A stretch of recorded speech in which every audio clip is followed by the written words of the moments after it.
Council work session to order. Clerk, please call the roll. Councilperson Steelgrave. Here. Vining. Here. Lemay. Here. Lamore. Present. Felder. Here. Whitman. Here. Present. So we have some items, and I know there may be some other discussion points that Mr. Pastu may have, so I think we'll get started. Vince? Thank you, Your Honor.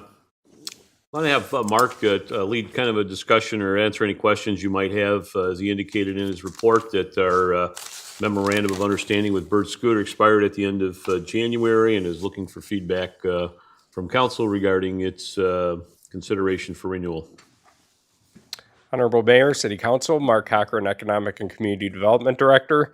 As Mr. Pashew mentioned, the memorandum of understanding with Bird Scooters did expire last month, and so they've approached me asking if City Council would like to extend the memorandum for another rider season this year. And so we're bringing that forward for discussion. I told them we would be having this work session this evening, and I would gather feedback and get back with them before we bring a possible memorandum of understanding back to the City Council for consideration. So I guess, I can go over some of the issues that I know that we had last year and some of the responsiveness from Bird. I also have some data on 2021 utilization that we can go over, and then also address any concerns that you may have that I can relay back to them for consideration. So last year, the Birds did launch in May 2021. That month, they had 238 rides by 91 different unique users. I know we had concerns throughout the rider season related to the use of individuals on sidewalks, and particularly in the downtown area. There was also concern related to people who are under the age of 18 riding the scooters. And we also had some concerns about parking spots and birds being left in inappropriate locations. And so we did work with Bird last year, and they implemented a couple of different measures. They did reduce the speed limit for the scooters to a maximum of 10 miles an hour throughout the downtown area. They do require a rider promise pledge to be acknowledged before a ride begins. That includes an acknowledgement not to ride on the sidewalks, particularly in the central business district, that they won't let anyone under the age of 18 ride the scooter, and that they will be parked in an appropriate location. So the rider must agree to that before every ride. Also, we were able to identify a few people based on reports to the city who are violating Bird's policies. And Bird did suspend their accounts and not allow them to sign up for a new account via any of their mobile devices or email addresses into the future. So, also, they do have a new fleet manager this year. The individual that was managing the fleet last year, they've moved on, and so they do have a new individual who's going to be running that this year. That we've got that name and contact information. Also, the Monroe Police Department did do some outreach to individuals as they noticed them either writing correctly or writing incorrectly to help with rider education. Then we also did a bit of social media between the city and Bird, posting both in news articles as well as the city's social media regarding safe rider lessons. So those were some of the measures that were taken last year. Certainly I would say nothing is foolproof. I know in spite of requiring to upload your driver's license or a state ID that does show that you are over the age of 18, folks were still letting underage riders ride their scooter. Again, that's a violation of Bird's policies. It's not a violation of any city ordinances. And there were a couple instances when we were provided with photographs, time of day, and location. We reported that to Bird, and they were able to track down the rider and suspend their account. So when we get to utilization, in May, there were 238 rides. In June, there were 1,805. In July, there were 864. August, the trend continued downward to 654. In September, there were 278. In October, there were 76. So altogether, there were about just over 1,000 unique users in the system, too, that were registered that rode a total of about Hmm. 10,000 miles across the city is the distance that was traveled on the scooters. So those were some of the issues, some of the responses we received from Bird, and then the utilization report. Thanks, Mark. Any questions? Deb?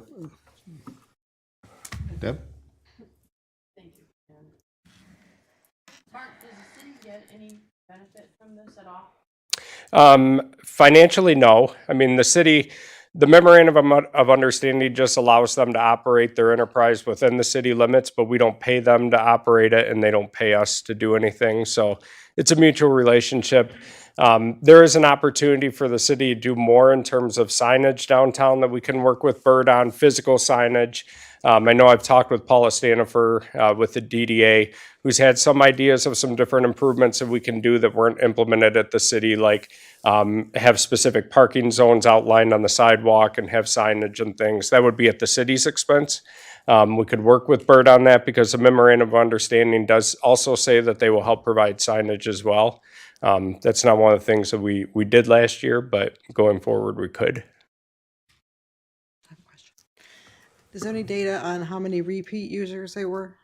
I just have the unique users, the number of unique riders, which Just is, registered riders? yep, individuals. Did they mention anything about when they unload the scooters off of that pickup truck in the middle of town? Are they gonna work on that? Would that be Yep, different? we did address that. I know that was one of the concerns that was brought to my attention too, was they were unloading, loading out of a downtown building, which wasn't too productive either, because they would park the truck on the street and bring the scooters out every morning and put them away every night, which would block one lane of traffic. So we did instruct them that they weren't allowed to do that anymore toward the end of last season.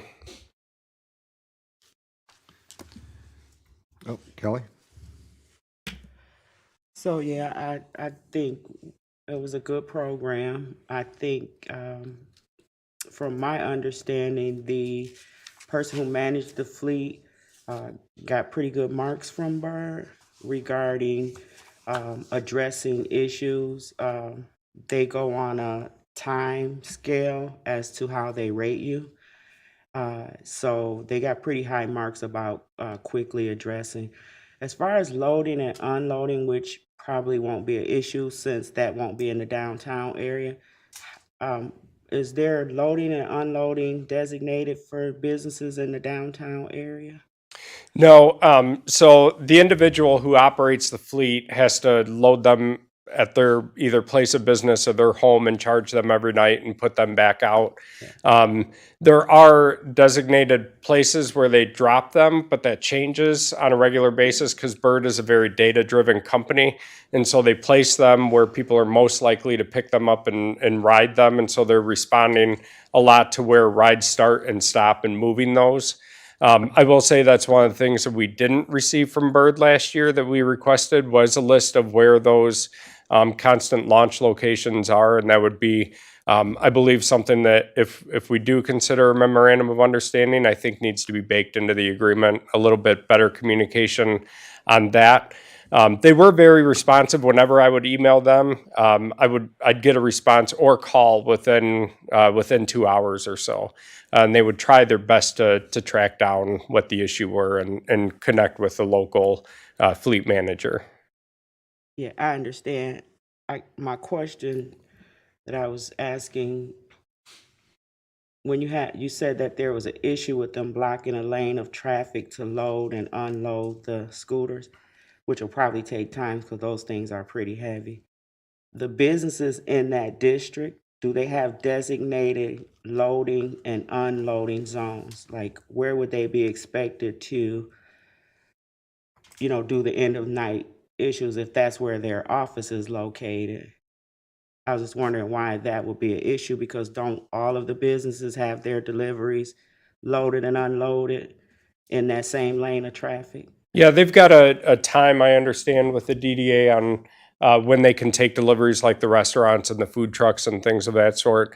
I'll say the individual that's running the fleet now, they're not housed in the downtown area. Right. So whether that would be an issue in the future, it's probably just when they unload them for a launch site, it's just 5 here, 5 there, so it's not like it was last year where they were bringing all the scooters out from a downtown building and putting them all back at the same time, so.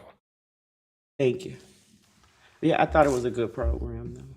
And one thing I liked, I'll say, Mark, mostly about it was people use it to be able to get back and forth to work, especially during times when we don't have bus service in the city. So they were being utilized for people to actually get to jobs.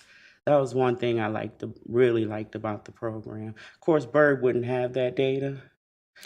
Not where they're, like if people are using it for employment or pleasure riding, no, they wouldn't have that. I'll say I think a lot of the problems that we had in the early launch of it was a lot of rider education that we had to work through. As you could tell with the numbers, I think there was a lot of novelty right off the get-go too of people using it and not fully understanding the rules. And as we walked through it, it seemed there were still issues, of course, but they decreased a little bit. But I think too the novelty wore off of it a little bit and after the beginning too. Brian? Thank you, Your Honor. Where are they going to be housed at? Did they have their location for that? Yeah, it's an individual, and I forget where he lives. So Downtown area? no.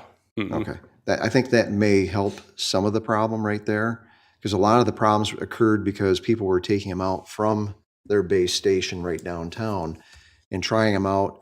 A lot of bar people, whether they were set to drive them or not, I'm not certain, but they'd ride right down the middle of the street, going down the wrong way, right through Macomb Street, all the time, every day. And this was a problem that we had, you know, maybe not reported, but it was going on all the time. And they think that it was a license just to drive like an idiot half the time. So I know that a lot of the downtown vendors did not appreciate them for all those troubles that were occurring, but this may solve some of those, and I'm willing to say that I'd like to give it another chance for sure. But those things were just very difficult to deal with for all the vendors downtown. And obviously, me being downtown, I know that quite well out of all of us up here. And I can tell you that I'm probably getting a lot of feedback from that for not jumping in and ripping them apart, because there's a lot of people that really hate them. A lot of the downtown vendors do. But like I said, with these changes hopefully implemented, maybe they can get this back on track and make it a better production for downtown Monroe and make it better for everybody else. I'm willing to take that chance. There was also, I know, a concern when they would stage them or at the beginning of the day where they would place them. And I know I would notice they were placed irresponsibly. Sometimes there would be 3 placed right in the middle of the sidewalk at 8 in the morning. So I know they were just put out. And I communicated that with Bird, and they would contact the local individual as well. Mm-hmm. So there were some of those issues, and I think the back and forth, if they provide us regularly and routinely with a place of where they're dropping them off every day, and reinforcing the message that they have to be off the sidewalk, they can't be blocking intersections, that sort of thing. Those are some of the stipulations I think we could include in the MOU and just keep a close eye on. Do they have anything on the scooter itself suggesting what they are allowed to do and what they're not allowed to do? Yep. So there's a sticker right on the arm. I'll admit it is a little hard to see unless you're really looking for it. But when you start your ride, you have to scan the QR code in the app. And before they start the ride, there's a pop-up that they implemented only in Monroe that lists the rider pledge and the 5 different things that they have to agree to first before they can start. Thank you. Other questions? So, Mark, I have a couple. One, I know that we started last year. Are they still operational now? 'Cause No. They may have left a couple laying here and there, so there's a Yeah. couple. I can't remember where they're at now, so. The fleet was supposed to have been brought in December when the winter months started setting in. However, I did notify them, I think on Thursday, that I know there's at least 2 that are still floating around the Probably down. the 2 I saw, I can't remember where they are now. And they're not operating No. because I can't see, and that's the other thing is I've got access to a dashboard which daily tells me where they're at, where they're running, all of that. And I got on the dashboard again today to look up some of the statistics, and none have operated since December. So those are 2 lost birds. Okay. Lost that bird. they're Maybe looking they got into. picked up. I can't remember right now. The other part is, if I recall correctly, the person in charge of the vending, did they have like other partnerships with business or locations to set up, I'll say bird stations there, bird nests for them to have X a number of them? 'Cause I know that seemed to start to generate it to outside the, I'll say the core downtown business, but also on the edges of the downtown. And then the second item is do we also have that as agreeable in the residential neighborhood? Yeah, so he was making outreach to different businesses to be able to. I know Danny's Frozen Yep, that's Custard the one. was one, Agua Dolce was another, Yep. where they play scooters there every day and they would launch there. So he was starting that. They are allowed so our ordinances related to bicycles are where you're allowed to operate a bird. So you're not allowed to ride a bicycle downtown per the ordinance, but you are allowed to ride bicycles on the sidewalk in the residential areas. So we didn't modify the ordinance last year in response to scooters. I mean, that's always an option that we could look at as well. May I go back to council? You triggered my memory too. We did do some rider education with the police department that scooters were not an alternative to getting behind the wheel for drinking and driving. So I know there were a couple incidents related to that, and there was some rider education to inform folks that it's not a safe alternative. So the residential one, I saw periodically there'd be 2 or 4 stationed at a house. I thought, well, maybe that's where they ended their journey, and they put them out there and they're going to get collected later. But then I saw them there continuous. I'm thinking, well, maybe they've got an arrangement with. Maybe they use a lot. Maybe it's a house that has multiple people that use them, and it makes sense that might be a good place to start. But I also thought maybe there's some places that are being less advantageous when we have some blight and overwhelming amount of property in a place, and then there's the scooters. I couldn't tell if they were trying to sell them or if they're going to want them to be used because it was with the other items. Yeah, I know there were some launched in my neighborhood. They're in the same spot every morning on my Okay. way into the office. I would see them. So I got the hint that they were also trying to Yeah. put them in the neighborhood so they would conveniently be located to pick up your ride to the next spot. And, also, I know I did also get some complaints from residents or concerns from residents. There's one in my yard, or they're going to come get it.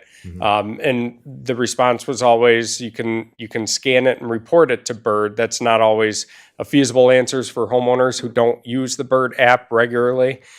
So they could always report to me and I would report it to Bird. But in most cases, they were gone by the end of the day when they would go collect them to charge them. So. As part of my follows Councilman Vining is, if there's that need for that, I don't have a problem if it's in the residential because it's obviously a service in their need. And I'm sure they were trying to find where the best and highest use will be because that's what they're trying to do is business and provide service for those that need to get from point A to B and don't have a motor vehicle or wish to take that alternative transportation.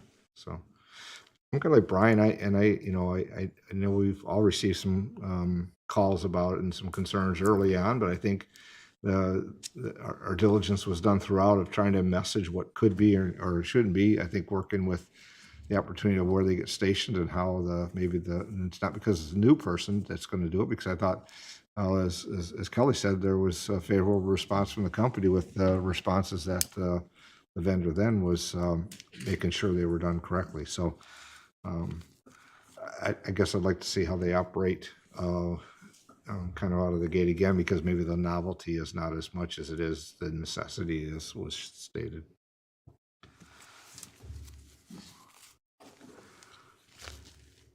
Other comments? Yeah, Oh, one other Brian, one. one more? Yeah. When the riders finish riding it, they just drop it wherever they're at, or are they supposed to put it somewhere? So the instructions that they get at the end of the ride, because they also have to scan the QR code or hit end ride when they're done, and another pop-up is supposed to pop up on the window saying, don't forget, on the screen, don't forget to leave it out of the right of way, don't leave it on the sidewalk, put it off to the side. So you can end a ride wherever, but you're not supposed to leave it sitting on private property or within a lane of travel, whether that be pedestrian or traffic. If they don't end it, it keeps rolling for costs Yeah, they too. keep paying. Kelly? Does the agreement state that the scooters can be anywhere on city property as long as it's not blocking a right of way? Correct. So they put them anywhere within the city limits. Okay. Mm-hmm. Yeah, they can't end their ride and abandon it on private property. So they can't leave it in your front yard, or they can't leave it, in the middle of a business parking lot or something like that. But they could leave it on the. Oh my goodness. Easement? Yeah. On the easement? Yes. Yep. Yes. Other questions? Thanks, Mark. And I guess if the council has other thoughts as it goes through, maybe there's a question they didn't think of today, maybe they'll just send you a message, and I anticipate we'll be seeing this again sometime in the future. Yeah, so I'll start working with them on crafting a new memorandum of understanding addressing some of the concerns that we experienced last year and also that was discussed tonight, and bring it Very back. Sounds good, thank you.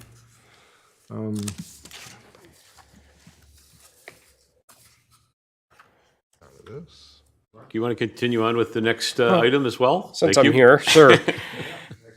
Yeah, if you would, please, thank you. So, for the past probably 18 months to 2 years, we've been in conversations with Mr. Ryan Philbeck, who is here tonight in the audience.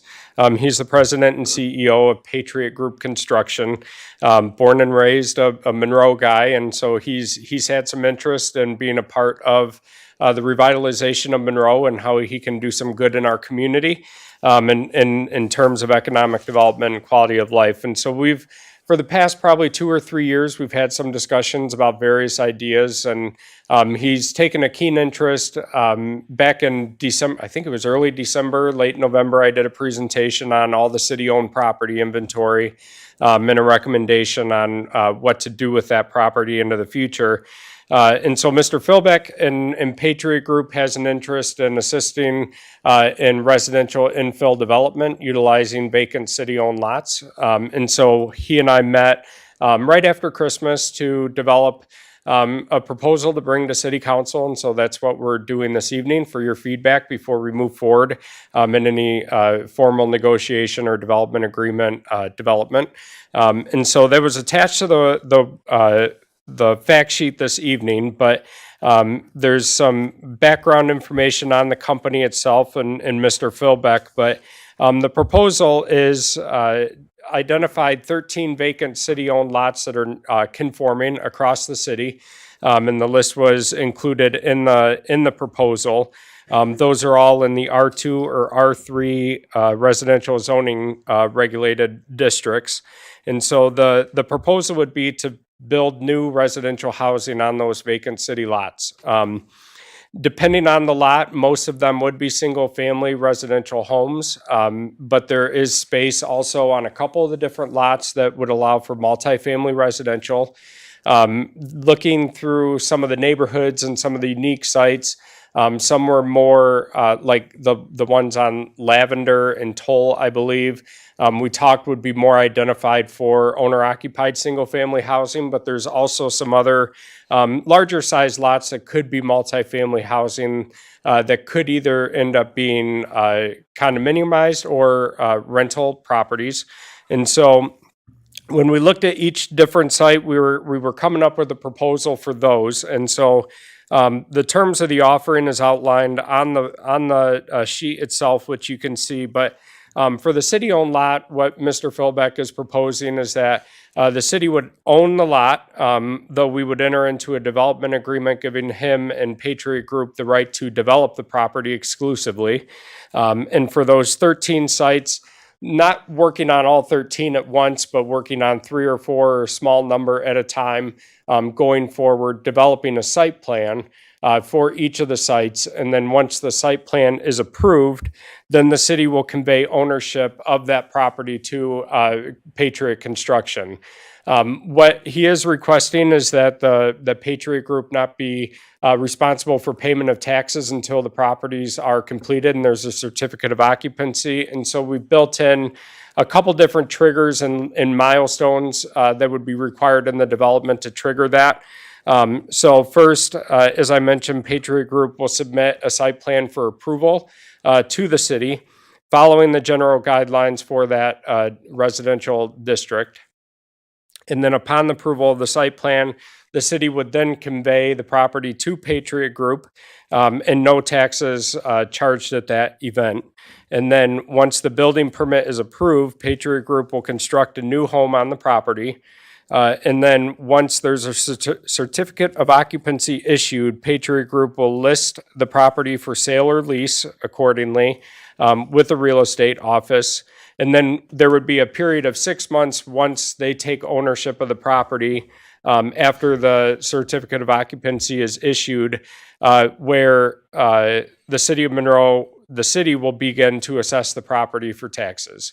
And then once the property is sold, then it would be an owner-occupied house. We are looking at, could this be turned into a path to home ownership program? So say within 6 months, the property's been completed, and I'm using 6 months as a hypothetical timeline to be discussed, but if the property is completed and it hasn't been able to be sold, that they could then look for occupants that could be good candidates for a path to home ownership program, where it could be a lease-to-own situation, a rent-to-own situation, a land contract, or something of that sort. While it's a short-term rental, it's also putting the occupant or the tenant on a path to eventually own the home, with terms to be discussed. And so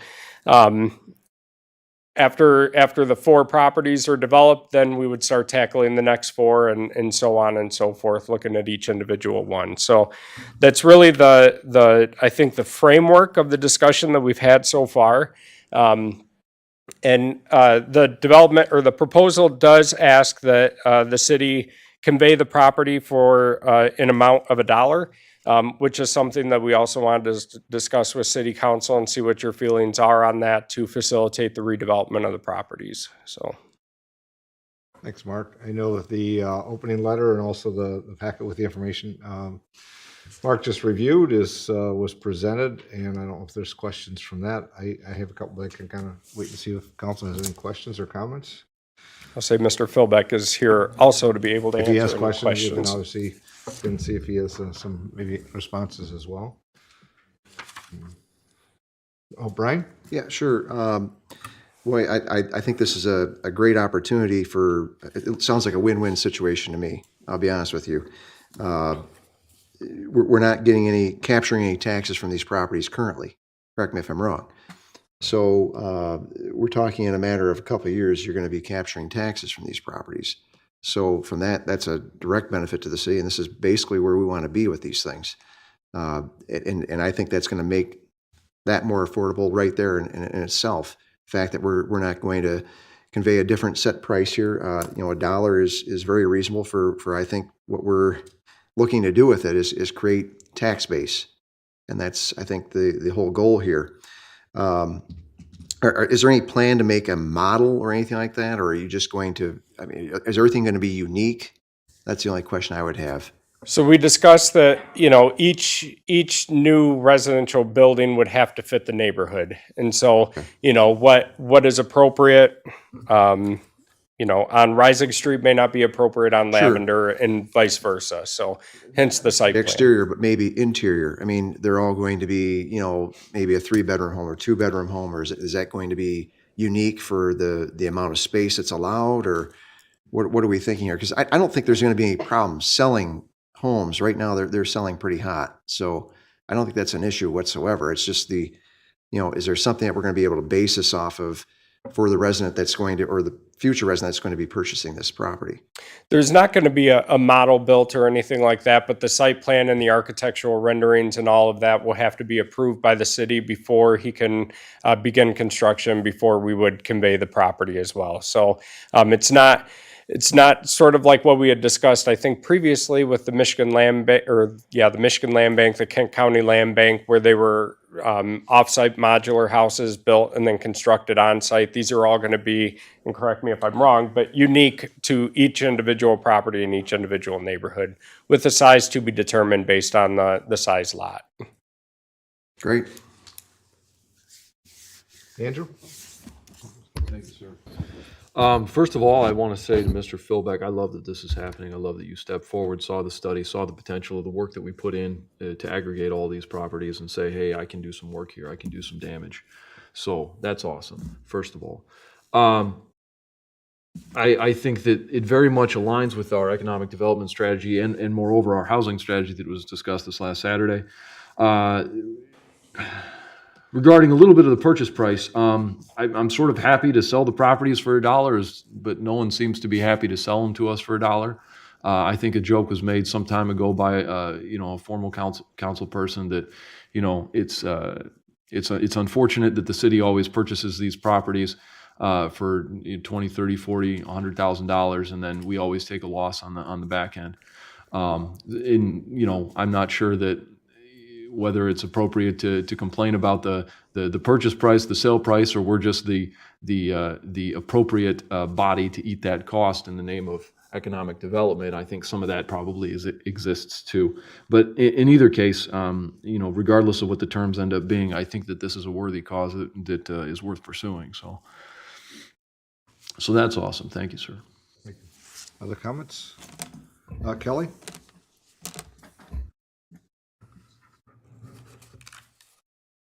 Mark, you talked about some of these places, properties might be suitable for multi-unit dwellings. Do you have any idea right offhand which areas you think would be better suited for the condominiums or town multi-unit dwellings? Yeah, so some of the sites, I mean, off the top of my head, and I should have printed or shown a map of each of these properties. I was thinking about that on the way down here, but I know a couple that we looked at was the 724, 736, 750 Winchester, because those are all contiguous properties. That could be a spot for a multifamily residential unit. Looking at like the one on Roder Street, for example, that's a smaller lot where it wouldn't make sense to put a multifamily house on there. So off the top of my head, I'll jump up. yeah. Talk for a second. I'm Honorable Mayor, City Council, Ryan Philbeck with Patriot Group. Not to cut you off. No, but you're fine. Where we were looking at multifamily properties is where there was continuous sites or where there was a lot of vacant property available, and we could do like a PUD for some aspect of it. Where we're going to have to cobble in a tight spot. Obviously, that wouldn't be conducive to a multifamily, because we're talking single story multifamily in lieu of like upper and lower things like that. Very, very clean, very economical, and very attractive to potential buyers or people that would want to live there and live there for a long time. So it really depends on the amount of lots that we could put together that's on the list. Now, not to digress, but we selected 13. I think it was originally 14. We narrowed it down to 13. It's kind of as a pilot project. There's a significant amount of vacant property, city-owned, that's buildable. That if this works well for everybody, we can just continue on until we've either depleted the property that you have on hand, or that it's no longer cost-effective for those specific lots that are remaining. So I hope I answered your question. Yes. Your Honor, I'm sorry, Kelly, but we need Ms. Vining and Ms. Stilgrave when they address to make sure they're pushing their buttons, because it doesn't Okay. appear that their Yep, mics are on. You bet. Thank you. The other thing, we did talk about our upcoming housing plan that we want to lay out. And I know that rent's a pathway to home ownership is something that if the city is able to figure out a way to do that, I think is very important. So even if we go into this agreement, I wouldn't really say it was necessarily a pathway to home ownership program, because first and foremost, we want them to be single family owner occupied homes. So I would hope that that's a pathway that we could still look into. Even if we go with this program, I think it's a wonderful proposal. But I think turning over that ratio of owner occupied to rental, we're eventually going to have to get involved in some way of helping to create pathways to home ownership. So, I don't want to get in your way. That's okay. So if I made it was, I know, a large topic of conversation that we had on Saturday in the goals and the work session. I think we talked about it, the work session, having a complete residential strategy. And so I think we would look at it from a very holistic perspective, with this just being one piece of that, and looking at other opportunities to have. As Mr. Philbeck mentioned, I think, and I'm just repeating this off the top of my head, but there were over 40 city-owned lots that were conforming and buildable. And we're just talking about 13 in this first phase. So as we talk about that long-term strategy and that holistic strategy, we can look at how the rest of the other properties, or our other larger properties that may not be owned by the city, may fit into a model such as that too. If I may add one more thing to that, it's our objective to create single-family owner-occupied properties or homes on these properties. We were just looking for different opportunities where it may lend to something else. But as far as the path to home ownership, that's the most appealing part of this program. Well, I think it's what we've been talking about for 2 years, quite frankly. And it's the difficulty of coming up with that is getting all the right pieces and parts together. And I think that we're almost there. We're looking at things that we could put these properties out there, and doing them at 3 or 4 at a time. We could contribute to, like, rent to own. Obviously, those are more easy. Land contract, private mortgages with groups that we've put together, but really we're looking at putting together some certain things. Now, obviously, this is going to take a little bit more time and conversations, but maybe we're just a few $1,000s away from that down payment, that we could look for grants and other things internally in the city. There's people that want to participate in this, that we could put those together under our umbrella and bring that to the table. And I think that's what's most attractive to the city and us as well, of being able to put these back on the I guess the tax rolls, but also putting families in these houses as well. So, Michelle? I just want to note too that this is also going to increase the value of the neighborhood, of all the homes in the neighborhood. So that's a win-win as well. So thank you. Brian, you had a follow-up? Yeah, I do. The property on Winchester, I know Winchester tends to be a little bit more of call it a downtown area. It isn't, but it is. It has buildings there. Is that a possibility where you may want to do a or downstairs retail, upstairs residential? So one of the things I did talk to Ryan about, and it's on tonight's city council agenda, is the Orchard East sub-area plan. And so I cautioned him that we don't start with those four if we are going to start in the upcoming quarter in 2022, that let's see what the Orchard East master plan shows for that corridor, and then try and match up what his initiative is with what's shown in the Orchard East sub-area plan.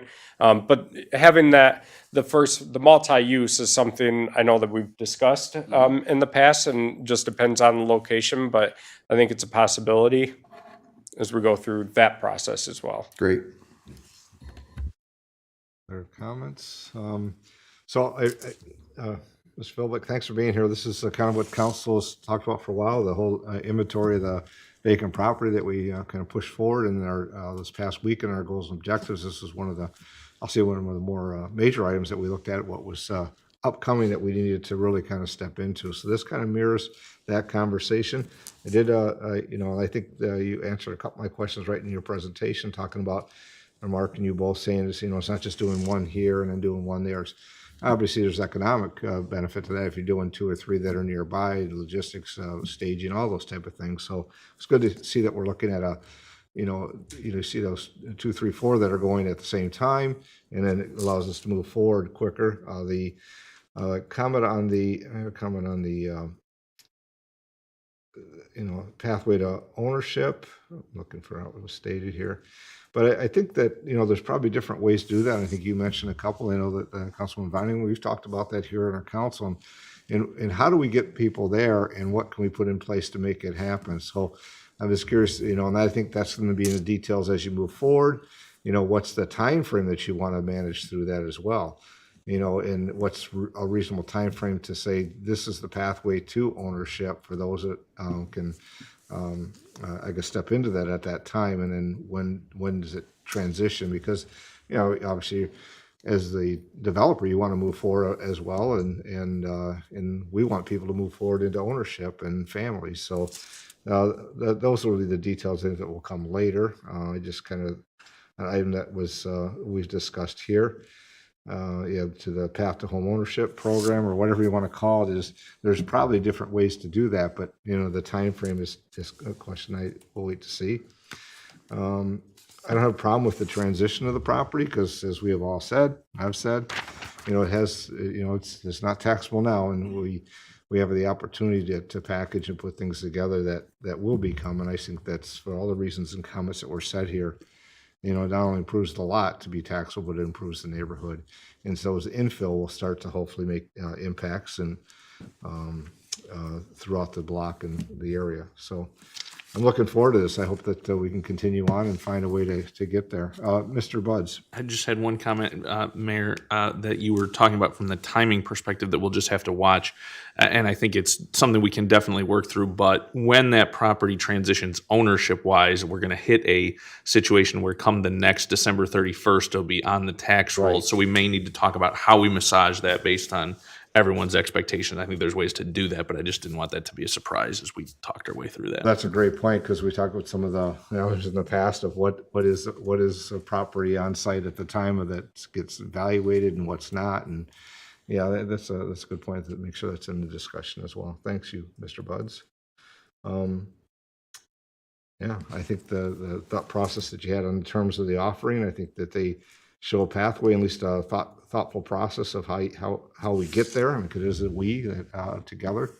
So I'll leave my comments at that. Any other comments? Any questions? Sure, Director Patrick Lewis will be happy to have these removed from the city's maintenance list as well. And mowing contract Talked and about snow that removal. before. Yeah. All right. Well, Mr. Phillips, thank you for being here. Thanks. I appreciate that. And thanks for submitting the proposal. I guess, Mark, I come ahead because I know that there were others that have attended some meetings and have an interest as well. And I think that that's beneficial as also. And I think that if there's another that steps forward, I think that while, as Mr. Philbeck said, he'd like to keep developing through, I think that's great. But, sometimes it's, there might be somebody else say, well, I may not be able to take 13 or 14 in a short term, but I'd like to, look at a couple that I think that might fit and what they might be able to, I guess, fit what they can do within the style. Is I did like that part as well, as we're matching the neighborhood or trying to mirror what the neighborhood is, as opposed to putting a ranch where they're all 2 stories, and you don't want to put a big item sitting up in a ranch neighborhood either. I think that's beneficial. So we'll see if others do, but I look forward to starting this process hopefully soon.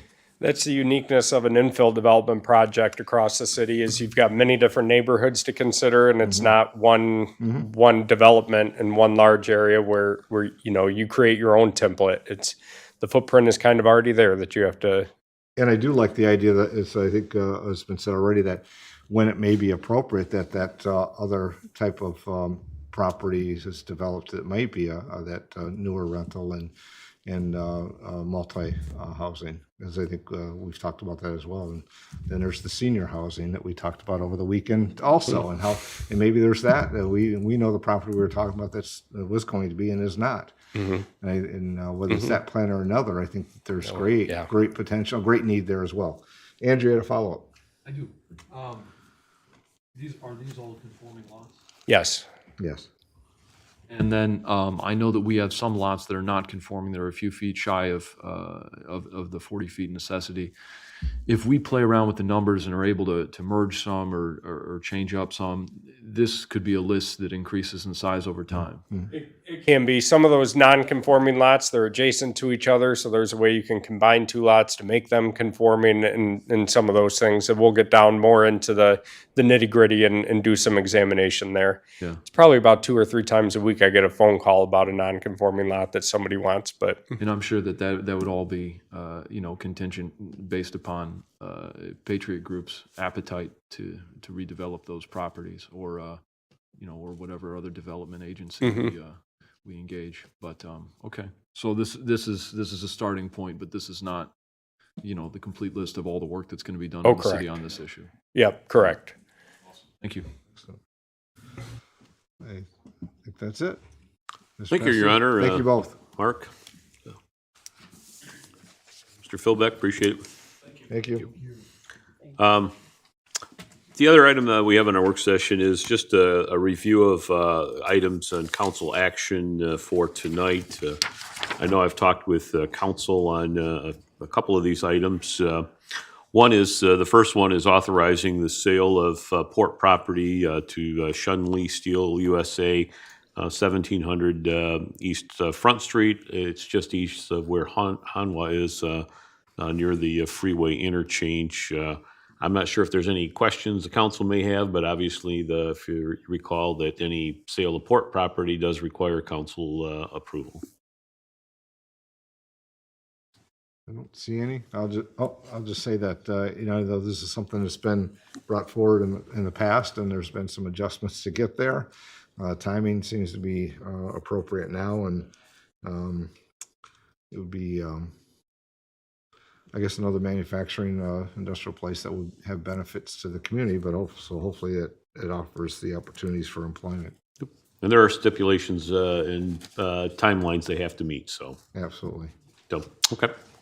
The other is the selection of a consultant for the Orchard East sub-area plan. The committee comprised of council members Vining and Felder, along with Mr. Cochran, myself, and Caitlin Pierce in the planning department. We held interviews a couple weeks ago, and at the conclusion, decided to recommend that we accept the proposal from OHM Advisors. Their amount is $52,000, and their timeline for completion is about 6 months. So I'm not sure if there's any. Yes. Are we authorizing you to sign the necessary documents? Yeah, it's going to be the proposal accepted. So just city manager. Yeah. I just want to know who we're authorizing for it. That's all. Questions? Comments? All right. And then the other item that we have on the agenda for council action is consideration regarding the fly ash facility agreement with DTE. I went through some detail talking with the council members individually. If you recall, obviously, a couple of questions that we had in the past relate to whether this facility would be on the tax roll, and given the fact that it does not add to the production capacity there at the plant, and is also in response to an environmental regulation that they need to comply with.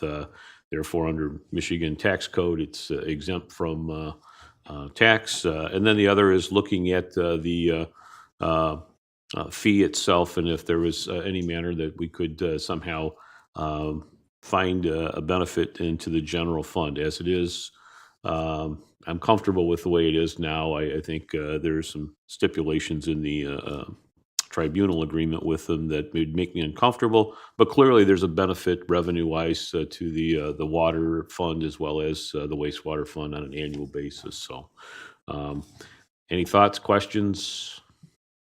Okay.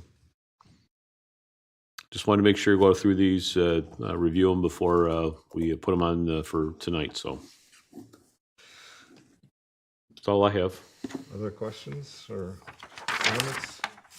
Mr. Pastu, I know that just briefly, I think we have enough time to just kind of give the council kind of an introduction. I know we had a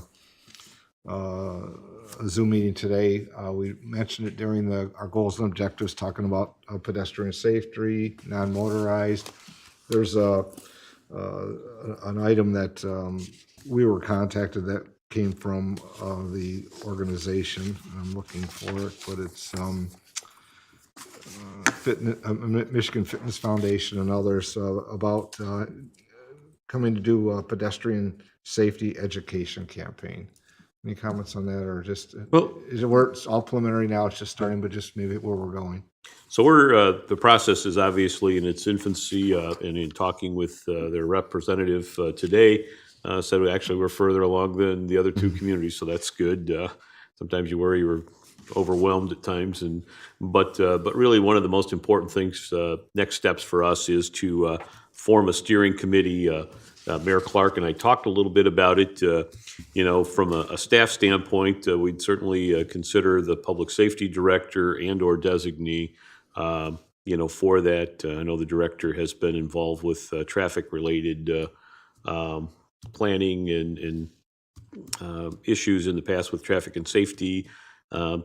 City engineer and/or designee, again, related to traffic control and enforcement. We think, again, some of that's a design aspect. A parks representative that would be a part of that. Communications director. Trail committee representative, we would probably have to reach out to get a school representative and then possibly a council liaison. They were looking for 4 to 10, and I think the mayor even just said kind of a citizen at large potentially, and that would give us 8 participants in that group. But again, part of their mission is it's a pilot project to bring about greater education for not only pedestrians but motorists as well regarding pedestrian safety, and so. There's a 3-year timeline associated with that, and from our end of it, there's not a lot of lifting that we would be involved with, other than getting feedback from them, assisting with some studies, and also with some public outreach to the community in a couple of meetings. It's not a cost item to the city. They come No. forward. It's like pilot program. It is not the entire city. They've identified an area that met some measurements of traffic crashes, fatalities, and involving pedestrians or bicyclists and that. So they called, and as we talked through it a couple of times, and I think that if we can take this from a section of our community, I can see where we could expand that across the city to maybe as an education campaign, or communications director in that as well.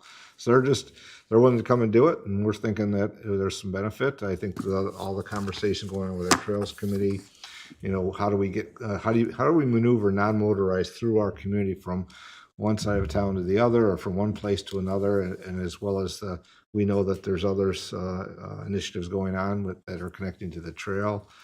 For the county plan. So we just thought it was something to see how we get that through some of the data we do have, but they work through and analyze a lot of stuff that we'd have, and then come back with the reports for us. And then we get into the delivering that education campaign as well. So that was important just to give an update, and as we start to move through that, and Mr. Bastoon, we talked to him today, he said, we have a follow-up meeting at the end of the month, but by then all of our boards and commissions normally will have their regular meetings. We can approach it in that fashion. Hey, this is coming forward. Is there a representative from this committee that would like to be interested? And once we get the final boundaries or area, which we can then find maybe a resident at large that lives in there that, has a passion for that as well. So just something I thought we should share. This is something coming up in the future. Any questions from council for administration moving into the meeting this evening? I'd be happy to work on that committee. Okay. Being in transportation. it would Sure. be a good Yeah. group. Okay. Yeah, I think and I don't think it's going to be a big lift. I think it's going to be, the initial meeting might be in person. They talked about doing the kind of virtual meetings because and they had an agenda already, and we thought splitting that in half and getting the introduction, then kind of the crossover, and then delivering the rest on a couple of meetings, and then get really the advisory committee is to say, are we on path of what we think is going to be beneficial, and provide more information back. So sounds good. All right. That's if there's anything further. Not with that item, no. Okay. Anything else? Go ahead. Or is there a big guest in here? So What's that? you have further or something? No, I think the one thing that I think is certainly in light of a lot of comments lately is initiating our tree advisory committee. We formed that last fall, and Thank you. we probably, I think, need to discuss, usually through the mayor, how we outreach related to how we get interested parties to consider applying. So. Yeah, we've asked, and of course we had conversation as we know on trees here recently, and continuous now as well. But I see Vince and I chatted a little bit more because when we passed that as setting up that Advisory Commission was about the residents, but we have a forestry, should be a participant with that internally. And I always say we have many opportunities as council members as a liaison. It's not necessarily a voting item because they want to advise things that they'd like to bring forward. I think that a couple of the staff is appropriate, but hopefully we can find residents that have an interest in it overall, about that long-term vision plan for the city on forestry. So we'll just keep looking, keep asking. I've asked a few. I know that some of the couple of the council members have in their recent communications. We also put it out again that it's an opportunity if the person has a desire, not just the item that might be at their front door, but across the community. It's value. It has value. Brian?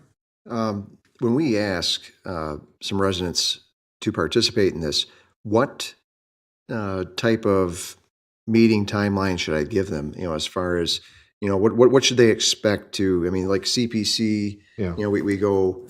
Is it once a month? What are we thinking as far as a tree advisory committee? I would think, if I may, through your honor, just probably initially starting off with a meeting once a month, probably a review of the tree inventory. The other aspect of it is looking at construction projects. And so there almost will be an element similar to a site plan review, if you will, that the CPC would be involved in. Is here's what's proposed to be removed, and here's what is proposed to be planted in its place. Some of it will have to do with curb replacement or ongoing problems that we've had with trees, and sometimes the best time to get there is when you're doing a construction project. So combination between reviewing the inventory, and in this last case, had we had one in place, we probably would have shared that with them, and I know we would have and talked with them about here's what we're proposing, bring it to council and say the tree advisory committee's reviewed it, and we're asking for you to go forward with authorizing us to solicit bids for the scope of work that's been identified. So I can suggest with that is that we basically do most of our business with the trees in one meeting, typically. One when we're going to purchase and when we're going to eradicate trees. So, I mean, is there really something more to that? I can't imagine we're going to have more in-depth conversations than basically the when to eradicate, when to plant. I think there's the type, style, height. Right. No, location. Yeah. exactly. No, I agree with that. What I'm saying is it's basically a situation where they're going to make decisions at one time on these things. Because correct me if I'm wrong, we're basically purchasing trees all at once, and we're deciding which trees we're going to eradicate as well. Maybe at a different time or a similar time.